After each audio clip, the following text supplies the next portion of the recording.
Kelanjutan dari Cirebon travel vlog saya sebelumnya, kali ini saya jalan-jalan ke salah satu tempat yang terkenal juga di Cirebon, yaitu Goa Sunyaragi. Disebut juga Taman Goa Sunyaragi di Cirebon, Jawa Barat. Nah, teman-teman yang belum tahu atau belum pernah, selamat menonton video saya kali ini. Semoga bisa jadi suatu referensi tempat untuk wisata ketika jalan-jalan ke Cirebon.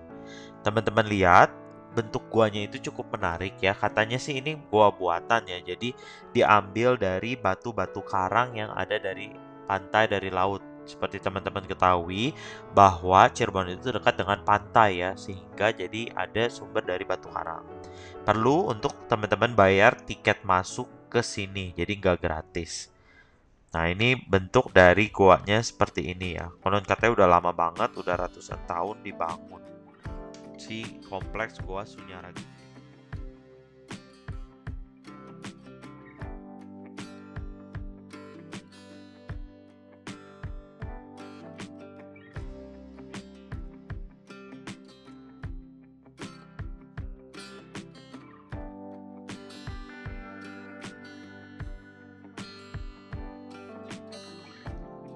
Sebenarnya harga masuknya itu nggak terlalu mahal ya, cuman kayak 15.000 rupiah per orang umum. Sementara untuk pelajar ya, anak-anak yang masih sekolah itu cuma 10.000 aja per orang. Dan ada area tempat parkir yang luas di sini ya, jadi mungkin kalau menggunakan bus atau mobil, teman-teman bisa parkir di area depan. Ini adalah video area pelataran ketika kita masuk ke dalam setelah melewati pintu pembelian tiket.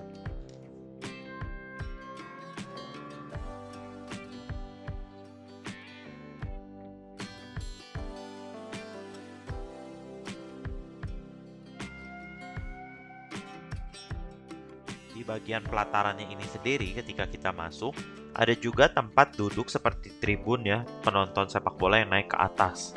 Jadi mungkin ini kalau misalnya diadakan sendera tari ya, pameran seni, pertunjukan seni di sini sehingga penonton bisa duduk di bangku-bangku tribun naik ke atas ini. Dan areanya terbuka ya, jadi sangat dekat dengan alam, bisa merasakan udara di Cirebon.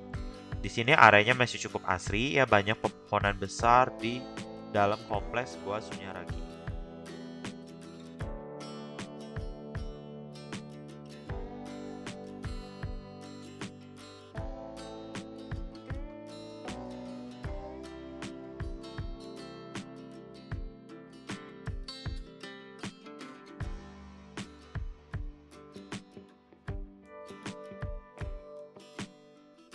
Bagi teman-teman yang penasaran apa sih arti dari Sunyaragi? Nah, berdasarkan informasi di internet yang saya browse, Sunya artinya sunyi, sementara Ragi artinya raga. Jadi kalau Sunyaragi itu artinya raga dan kesunyian. Jadi konon katanya dulu tempat ini tuh digunakan untuk meditasi gitu atau nyepi ya. Jadi untuk mengolah rasa gitu. Jadi bukan untuk tempat apa-apa tapi untuk bermeditasi, berdoa dan sebagainya.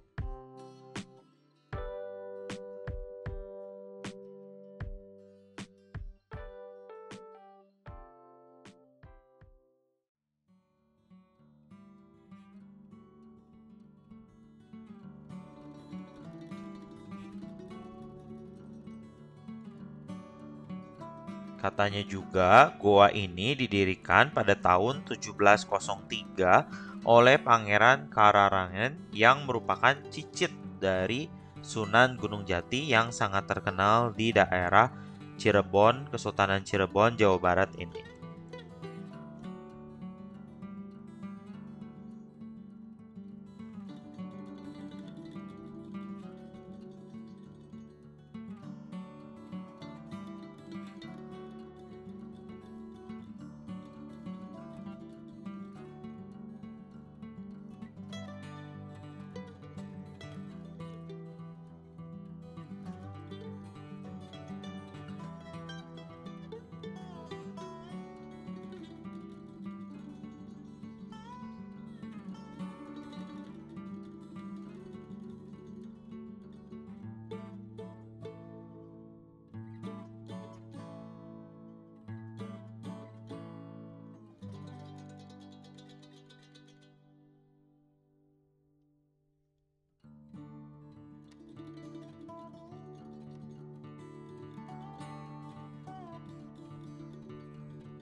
bagian sampingnya sini ada waduk ya atau danau buatan seperti kolam di samping rumah yang udah tua ini ya. Seperti rumah dari peninggalan zaman Belanda juga dibangun di sini. Nah, ini ada rumahnya.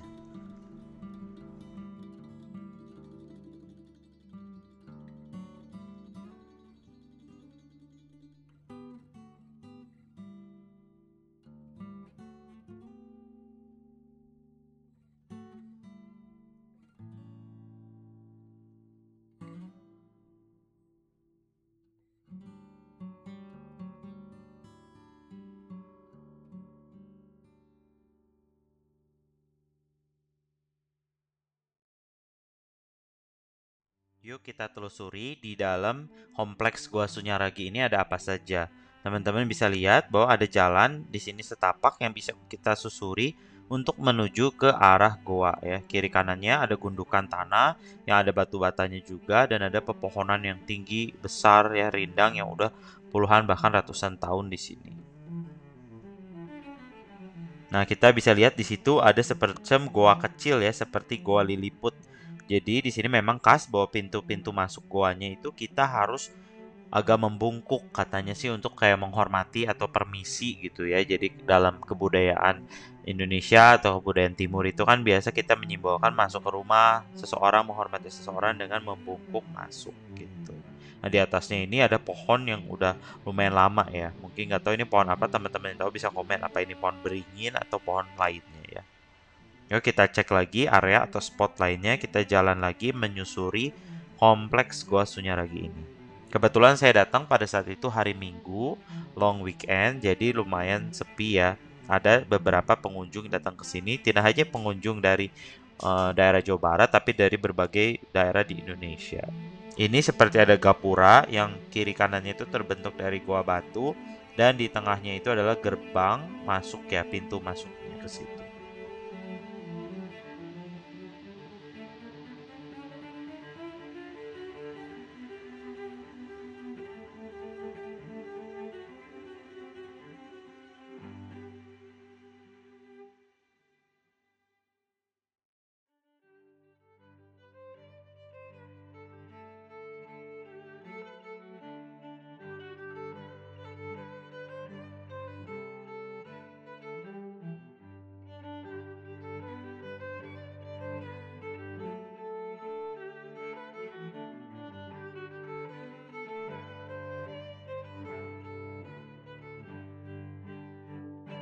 Seperti teman-teman lihat bahwa gua ini sebenarnya bukan merupakan gua alami yang dibentuk alam, namun sengaja dibuat oleh manusia. Terlihat dari adanya batu-batu bata ya di bagian dalam seperti ruangan-ruangan rumah, namun di bagian luarnya itu ditempelkan dengan batu-batu karang ya, sehingga bentuknya itu menyerupai dekat seperti di laut.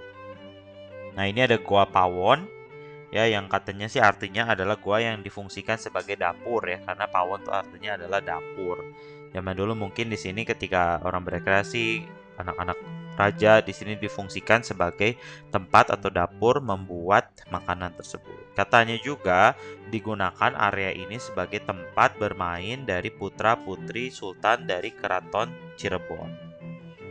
Nah, ini ada tempat kayak semacam tempat buat makannya, area rumah-rumahnya, dan berbagai ruangan-ruangan di dalam gua-gua ini difungsikan berbagai kebutuhan lah.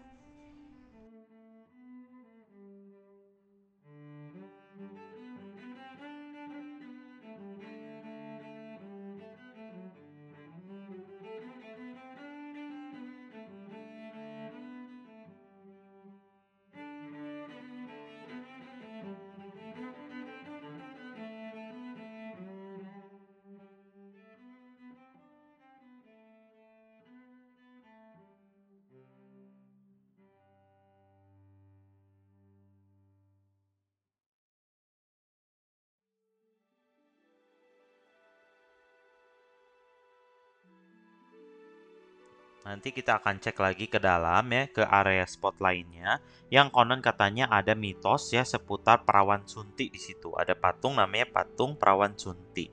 Dan juga ada patung gajah, patung Garuda yang terlilit ular dan sebagainya. Nanti kita cek ya, ikuti terus video ini, jangan di-stop sampai di sini.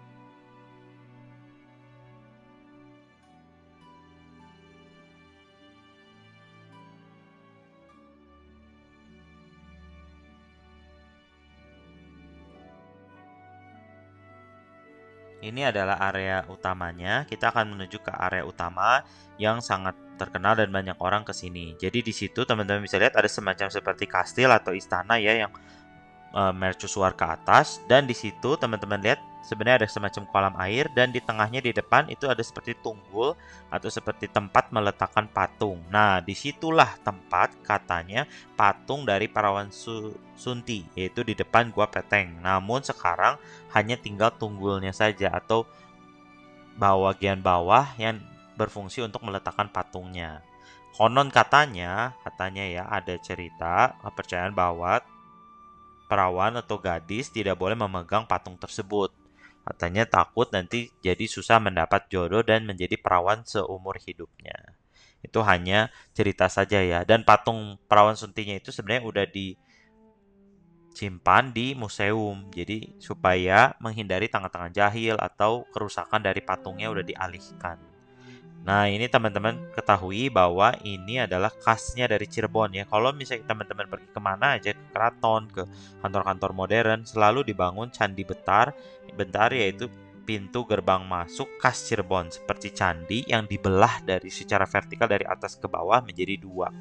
Itu yang terbuat dari bata ekspos, warnanya oranye kemerahan. Itu adalah pintu atau gerbang masuk ke suatu kompleks ya, entah ke keraton, entah ke kantor, entah ke rumah, itu selalu dibikin di Cirebon bentuknya seperti itu.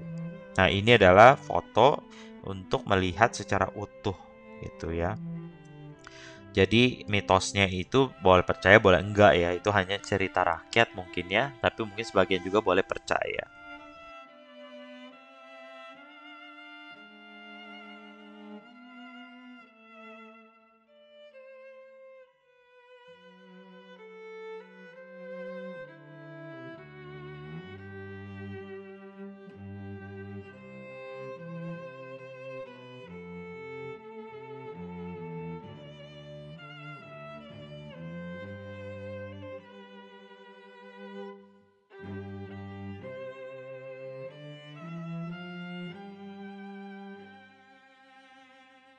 Uniknya lagi di sebelah sana kanan ada juga patung gajah yang terbuat dari batu karang ya.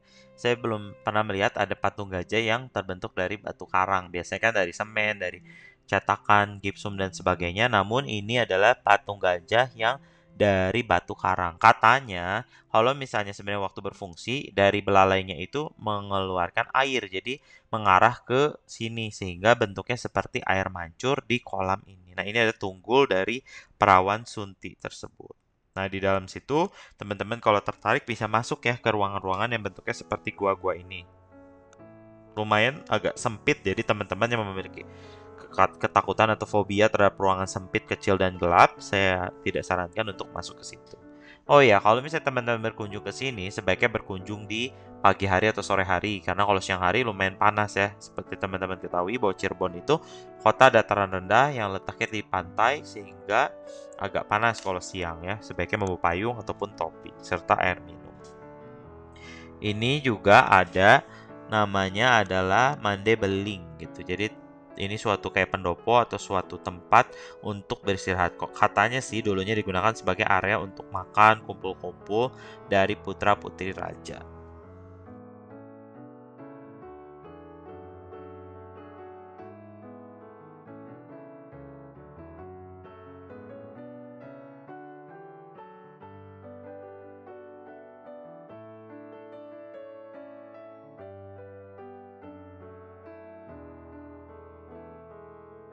Ini adalah patung gajah yang tadi saya sempatkan untuk berfoto, ambil foto kenang-kenangan buat patung gajah ini.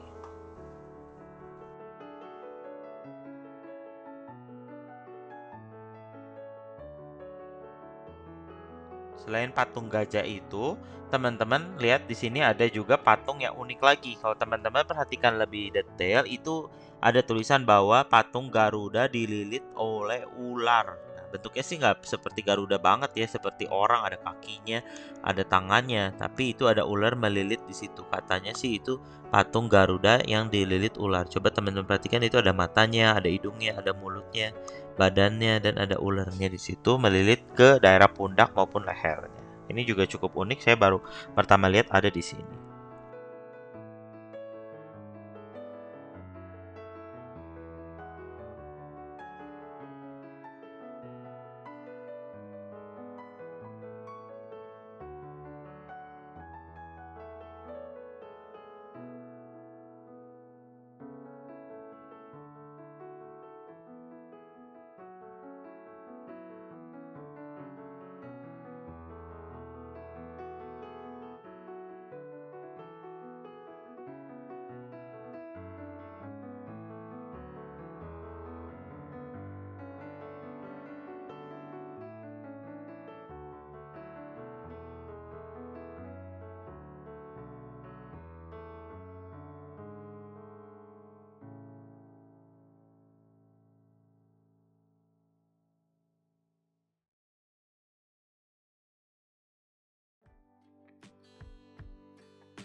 area tamannya juga luas, bahwa di sini teman-teman bisa ajak anak kecil gitu kan, anak-anak, keponakan, saudara, nah bisa bermain-main di sini. Cuma harus hati-hati ketika nanti naik turun tangga ya, nggak ada pegangannya, jadi harus hati-hati gitu.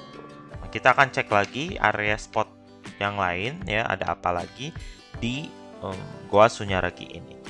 Kita cek dan kita akan naik ke atas itu.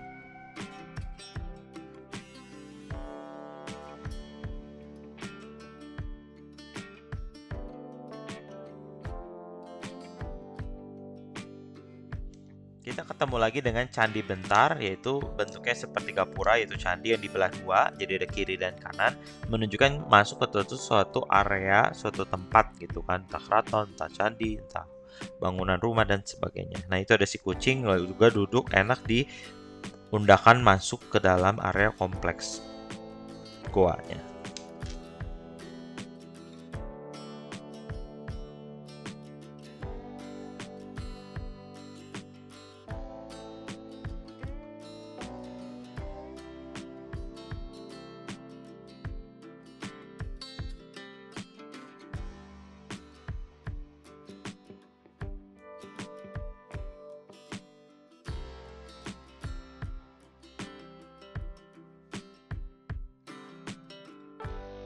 Kita cek di sini ada yang namanya Goa Aga Jumut. Bentuknya itu seperti muka barongsai kalau dilihat ini, dan dipercaya katanya kalau orang yang bersemedi di sini nanti bisa diantar ke tanah suci Mekah. Jadi kalau katanya di sini tuh ada gerbang kayak gerbang portal yang bisa teleportasi orang gitu kan. Kalau di sini bisa menuju ke dataran Cina ataupun ke Mekah. Itu ya, itu konon katanya. Teman-teman boleh percaya boleh enggak. Di sini ada berbagai batu karang juga yang membentuk gua.